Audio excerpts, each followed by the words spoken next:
St. James the Less remained faithful to Christ even when his faith cost him his life. He was stoned to death, yet he never abandoned the truth he believed in. His witness reminds us that genuine faith stands firm in the face of trials, opposition, and suffering. May we never waver when our faith is challenged. Lord, grant us the courage to remain steadfast, faithful, and unwavering in our commitment to you. Amen. Santiago Emenor permaneció fiel a Cristo, incluso cuando su fe le costó la vida.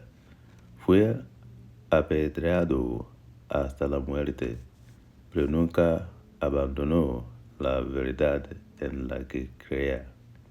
Su testimonio nos recuerda que la fe auténtica permanece firme ante las pruebas, la opción y el sufrimiento.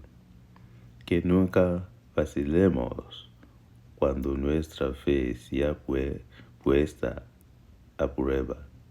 Señor, concédenos el valor para permanecer firmes, fieles e inquebrantables en nuestro compromiso contigo.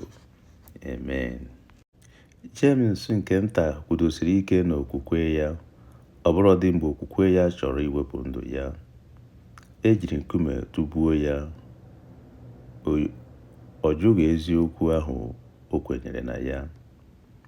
Ndụ ya na-egosi anyị na ezi okwukwe na-eguzosi ike n'oge ọnwụnwa, mmegide, na n'oge ahụhụ.